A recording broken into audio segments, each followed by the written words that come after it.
Next type आपण घेऊया condensation पॉलिमरायझेशन.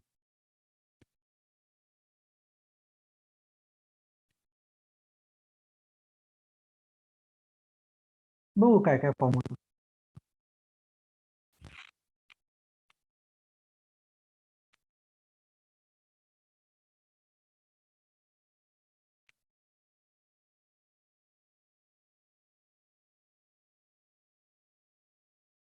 Ethylene glycol घेतलाय.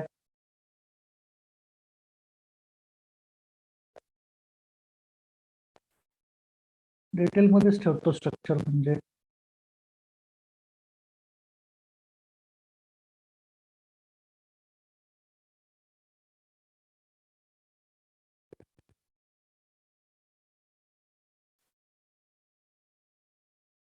कंडेन्सेशन मध्ये नेहमी दोन फंक्शनल ग्रुप्स येणार आहेत. एन नंबर ऑफ असतील ऑफकोर्स, हे सुद्धा आणि हे सुद्धा. पण मला ते मेन्शन करायचे की यातला एच आणि इकडचा ओ एच हे आपण काढून टाकणार आहे, फायनली रिमूव्ह करणार. तसंच इकडचा पण ओ एच आणि इकडचा एच हा पण जाणार आहे, कारण हा सेम मॉलिक्यूल इकडे एक प्रेझेंट असेल, तसा हा सेम मॉलिक्यूल इकडं प्रेझेंट असेल, त्यांच्याबरोबर कंडेन्सेशन होत राहणार आहे. तर याचा अर्थ होत असतो आपल्याला ओव्हरऑल काय मिळत आहे, हा एच केलाय म्हणजे स्टार्ट होणार आहे ओ पासनं,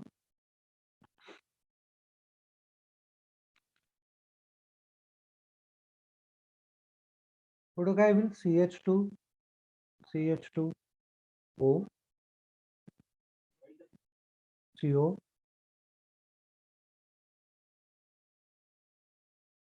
इकडं, त्याच्यानंतर CO. हा एवढा पार्ट एन असेल.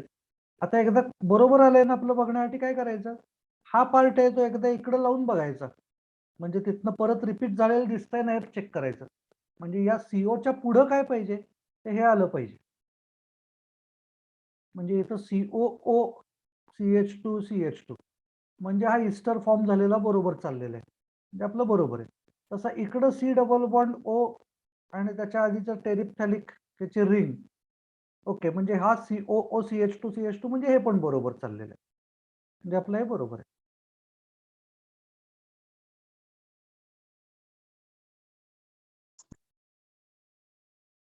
त्याला आपण म्हणणार आहे टेरिलिन किंवा डॅक्रॉन.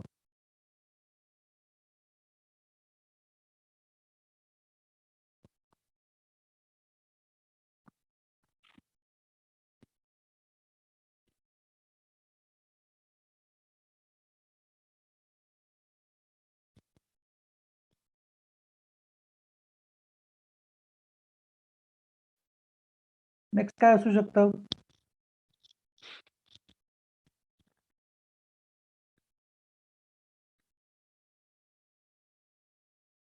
दुसरा घेतो NH2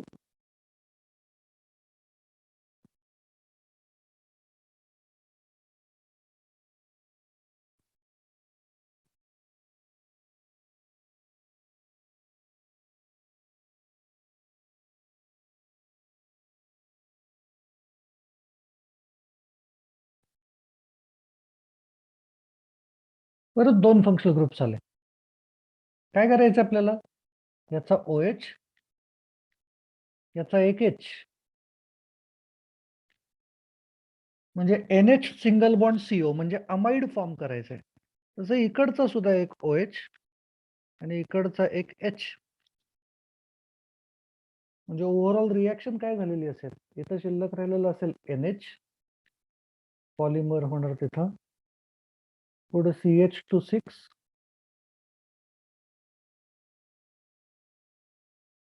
NH,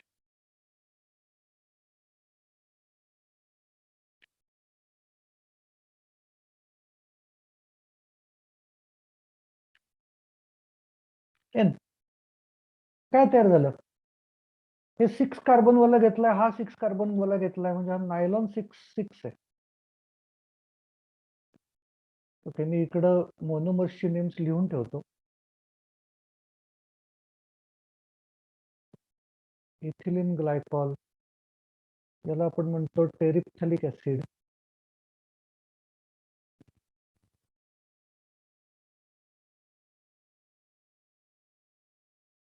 त्याच्यापासून टेरिलिन.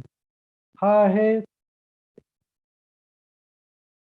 Hexamethylene diamine.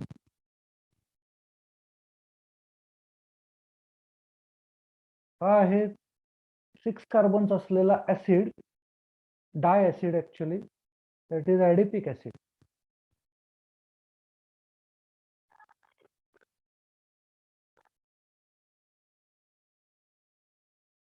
मी इथे डायरेक्ट रिॲक्शन लिहिली आहे. याच्या शॉर्ट नोट्स जर तुम्ही बघितल्या तर हे कंडेन्सेशनचं स्टेप्स असतील काही ठिकाणी. म्हणजे फॉर एक्झाम्पल इथं अमाइन प्लस ऍसिड हा बेस आहे, हे ऍसिड आहे. म्हणजे एका स्टेपमध्ये याचं सॉल्ट तयार होईल, ammonium salt, and then it will lose water. जे मी इथं डायरेक्टली दाखवलंय, OH आणि H वॉटर लूज करतोय, डायरेक्ट दाखवलंय. त्याच्याऐवजी इथं एक स्टेप याच्यामध्ये ऍड होणार आहे आणि मग तो वॉटर जाणार आहे, कारण ऍसिड आणि बेसच्या रिॲक्शन्स आहेत त्या. सॉल्ट आधी तयार होईल, अमोनियम सॉल्ट, आणि मग अमोनियम सॉल्ट पासून पुढच्या स्टेपमध्ये वॉटर काढून टाकायचं, म्हणजे नायलॉन 6 फॉर्म होईल. ओके, आता अजून असेल काय याच्यात? बॅकेलेट वगैरे आपल्या हातनं काढून टाकलेली आहेत, त्याच्यामुळे अदरवाईज ती सुद्धा कंडेन्सेशन टाईपचीच आहेत, ते आपण काढून टाकतोय. त्याच्यानंतर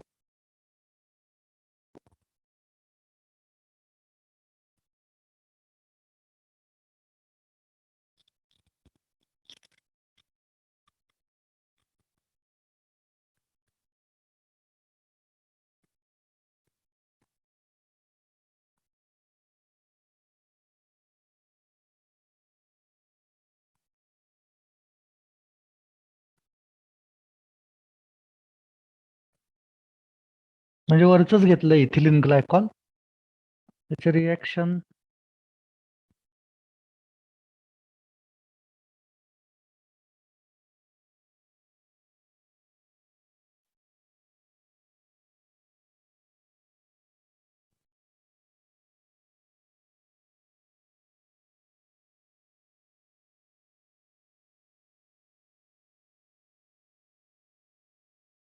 याच्यात आणि याच्यात काय फरक आहे बघा.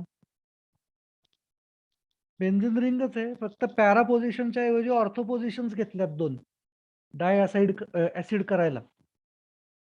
ओके, याला म्हणायचं, वरच्याला आपण म्हणलं टेरिप्थॅलिक ऍसिड, आता खाली ऑर्थो पोझिशनला काढलंय त्याला आपण म्हणतो थॅलिक ऍसिड.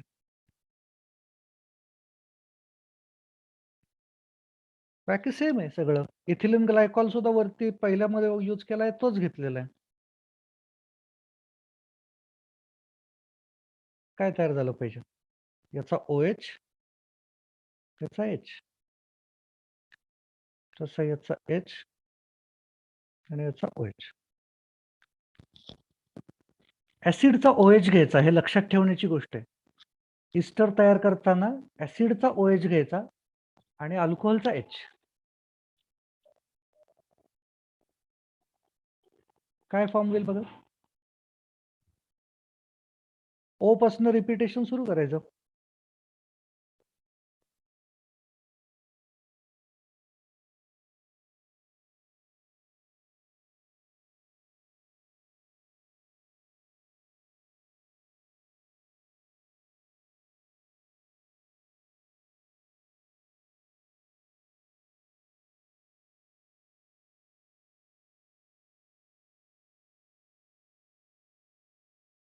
ग्लिप्टाल.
HCl काढून टाकतोय आपण.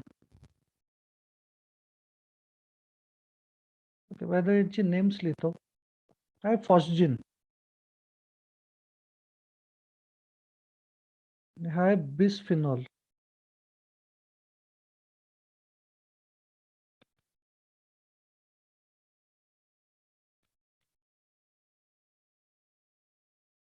सी डबल बॉन्ड ओच सुरुवात होईल. कनेक्टेड टू ओ म्हणजे इस्ट्रिफिकेशन झालंय तिथं.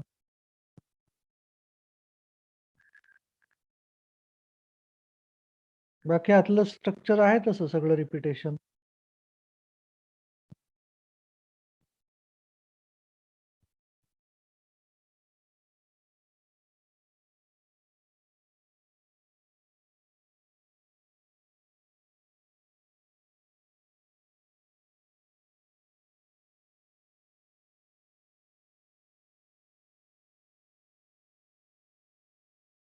म्हणजे याच्यामधले सगळे रिॲक्शन्स एवढ्याच आहेत कंडेन्सेशनच्या. आणि काय सांगायचं होतं,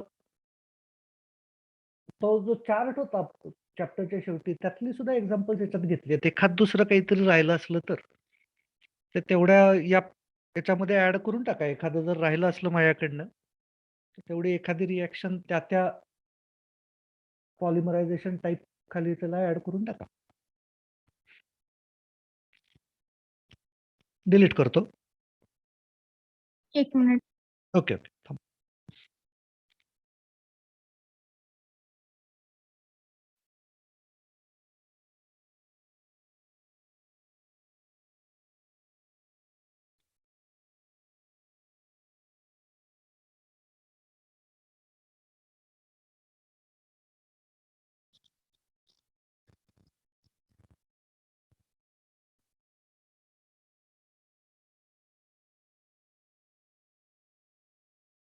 झालं सर. हा डिलीट करतोय. लास्ट टाईप काय, रिंग ओपनिंग.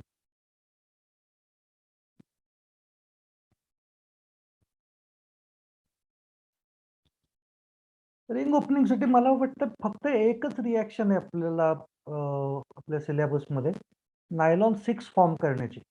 एखादी जर अजून असली तर मला आता इमिजिएटली स्ट्राईक होत नाहीये. बहुतेक करून एक तेवढी रिॲक्शन आहे आपल्याकडे सिलेबसमध्ये, ती एक ऍड करून टाकतो. कॅप्रोलॅक्टम यूज करायचंय.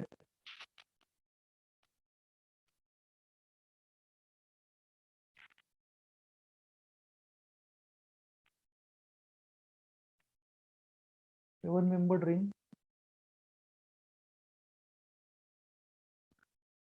1 2 3 4 5 6 7.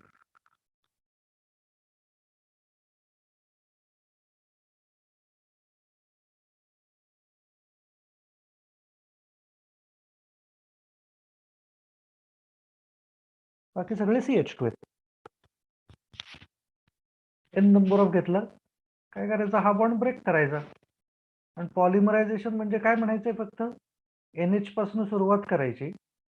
बाकी किती आहेत, 1 2 3 4 5 CH2 ग्रुप्स आहेत. 1 2 3 4 5. हा घेतला, इथं म्हणलं CO N नायलॉन 6. असं लिहू शकता किंवा असंही लिहू शकता, NH CH2 5 CO.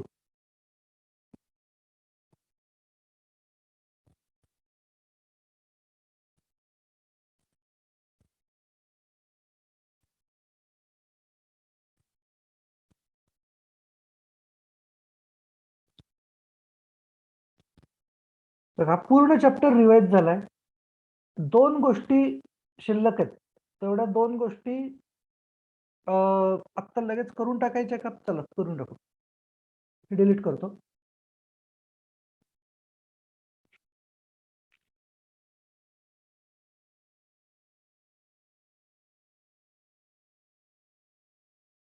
एक आहे free radical mechanism.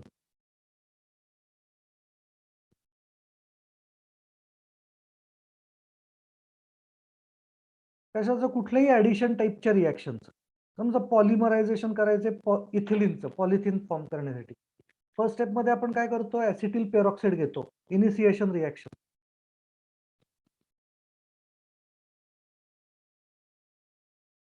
First step radical formation.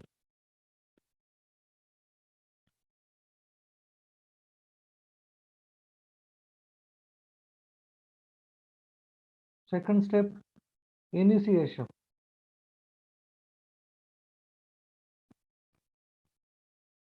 Third step propagation.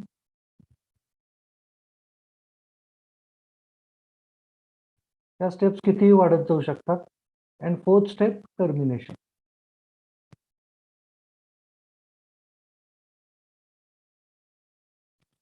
काय होणार? रॅडिकल फॉर्मेशनच्या अंडर आपण कुठलं तरी पेरॉक्साईड घेतो. हे नॉर्मली आपल्याला जे सिलेबसमध्ये दिलंय त्याच्याप्रमाणे हे ऍसिटिल पेरॉक्साईड घेतो. ऍसिटिल पेरॉक्साईड, हे ऍसिटिल घेतलं, ओ सिंगल बॉन्ड ओ म्हणजे पेरॉक्साईड, पुन्हा ऍसिटिल ग्रुप.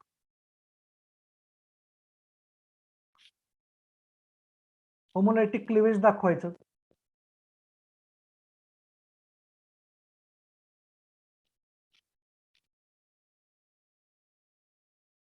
काय फॉर्म होणार? CH3 COO dot plus O dot COCH.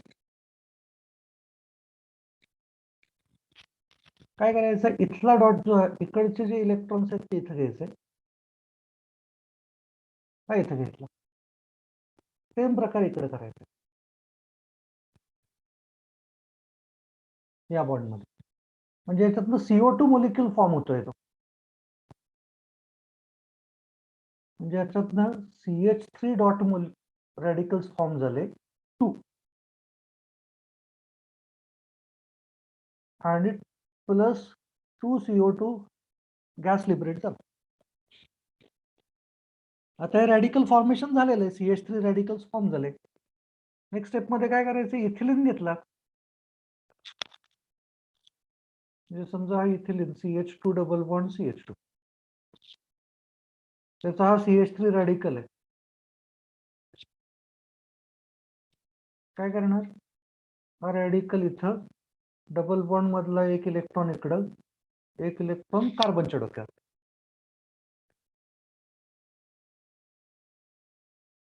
CH3 single bond CH2 single bond CH2 dot.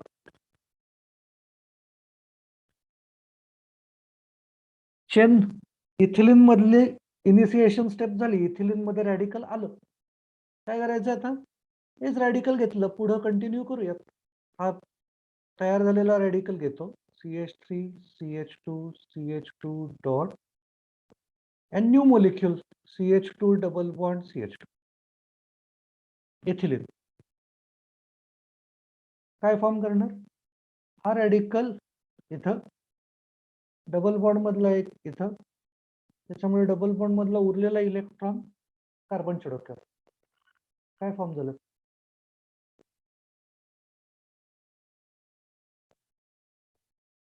हे ओरिजिनल चेन होती.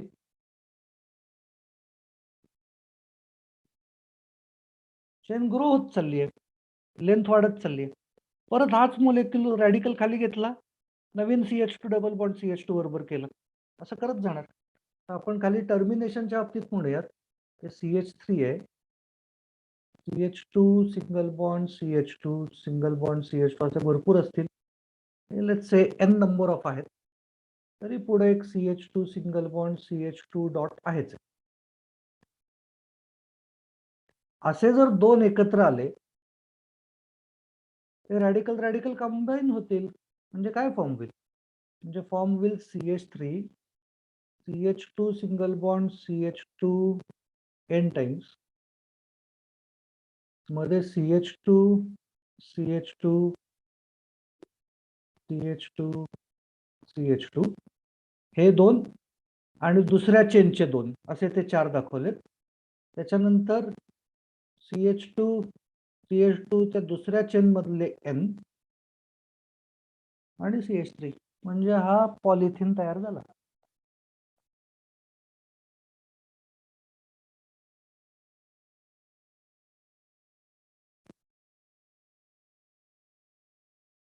काही डाऊट येत असेल तर विचारा. याच्यात हे आता आपण जे दाखवलंय त्याच्यामध्ये आपण स्ट्रेच चेन मध्येच सगळे रॅडिकल्स ऍड करत चाललोय. That is not necessary. मधलाच कुठला तरी हायड्रोजन ऍब्स्ट्रॅक्ट करून सुद्धा ते रॅडिकल्स ब्रांचिंग करू शकतात. आणि त्याच्यामधनं फ्री रॅडिकल मध्ये आपल्याला काही कंट्रोल नसतो आणि त्या कंट्रोल नसल्यामुळं ब्रँचिंग होऊ शकतं. ब्रँचिंग झालं की डेन्सिटी कमी होती. त्याच्यामुळे नॉर्मली फ्री रॅडिकल्स मेकॅनिझम मध्ये तयार झालेले जे ऍडिशन प्रॉडक्ट्स आहेत those are all branched ones आणि ते लो डेन्सिटी असणार. म्हणजे पॉलिथिन या फॉर्म मध्ये तयार केलेलं जे पॉलिथिन आहे काढताना आता इथं स्ट्रेचन खूप काढलं पण ऍक्च्युअल तसं नाही तयार होऊ शकत. तिची डेन्सिटी खूप कमी झालेली असणार आहे, ब्रांचिंग भरपूर झालेलं असतं आणि LDP या फॉर्म मध्ये आपल्याला तयार झालेला मिळतो. ओके, चलो थांबू आता या पॉइंटला. डिलीट करतो.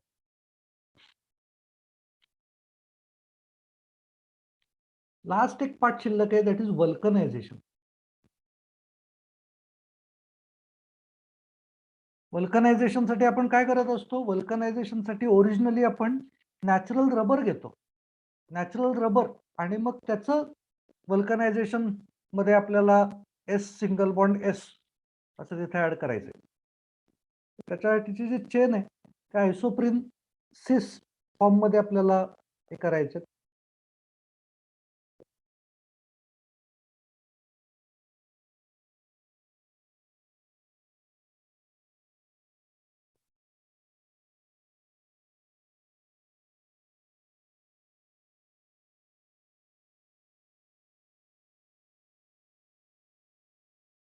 समोरची लेन करतो उलट्या डिरेक्शन.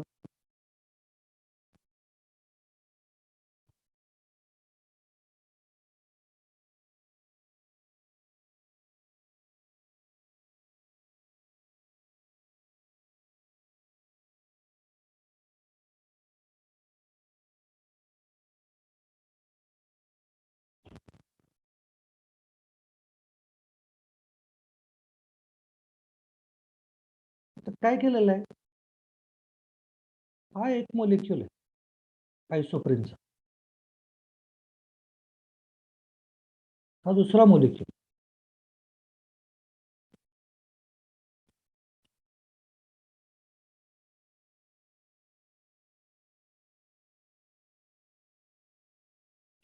मध्ये ते ब्लॅक न कनेक्शन्स आहेत. तोच प्रकार इथे.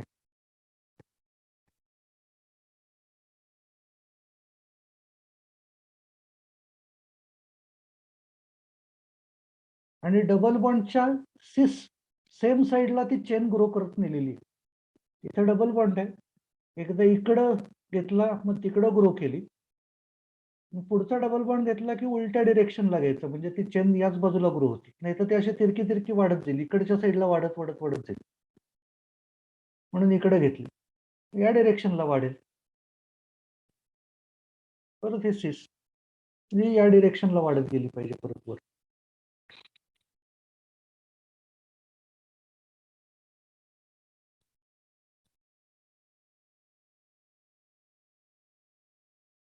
वल्कनायझेशन झालं आणि परत सेम स्ट्रक्चर काढायचं.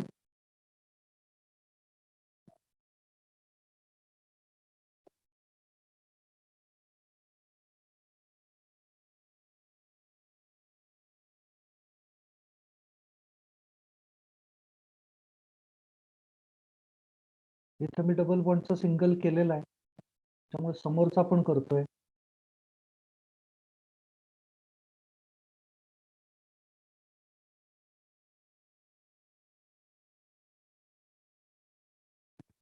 इथं पण सिंगल बॉन्ड केला. म्हणजे मला काय केलं पाहिजे, ज्या पोझिशनला सिंगल बॉन्ड केला त्या पोझिशनला सल्फर सिंगल बॉन्ड सल्फर लावला पाहिजे. इथं सिंगल बॉन्ड केलाय मी, म्हणजे तिथनं सुद्धा मला सल्फर सिंगल बॉन्ड सल्फर दुसऱ्या शेजारच्या चेनकडे नेला पाहिजे. दिस इज वल्कनायझेशन. सगळे काही डबल बॉन्ड सिंगल बॉन्ड मध्ये कन्वर्ट करायचे नाही, काही ठेवून द्यायचे तसे.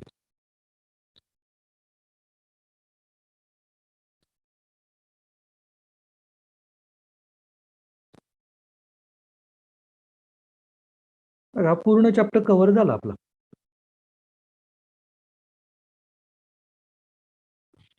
एकच मेन्शन केलं पाहिजे इथं, ऍक्च्युली सल्फर टाकलंय, त्याच्याशिवाय होणार नाही रिॲक्शन. नॅचरल रबर घेतला, त्याच्यापासून वल्कनाइज्ड रबर फॉर्म झालं. नॅचरल रबर याचा अर्थ होत असतो सिस 1,4 पॉलीआयसोप्रीन, म्हणजे नॅचरल रबर.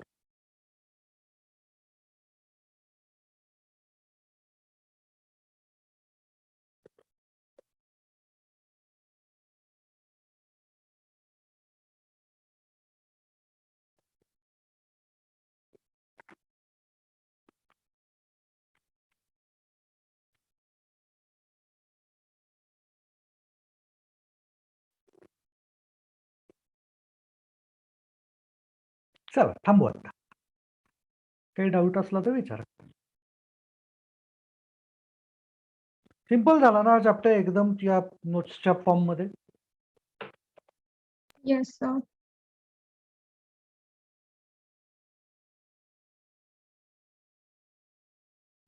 चला थांबू आता. टाटा टाटा, भेटूयात परवा दिवशी. आपण मंडे पासनं दोन्ही ब्रांचेस एकत्र असणार आहे, त्याच्यामुळं आपला हा चॅप्टर एक पुढे गेलेला आहे. त्या लोकांचा हा चॅप्टर मला कधीतरी मध्ये कव्हर करून घेतला पाहिजे. पण थर्मोनं चालू करूयात मंडेला. थर्मोडायनॅमिक्स वाचून ठेवा, म्हणजे त्याच्या आधी, म्हणजे साधारण तरी एक नजर मारून ठेवा, म्हणजे सोपं जाईल तुम्हाला. Okay. चलो टाटा टाटा, भेटत. Good night.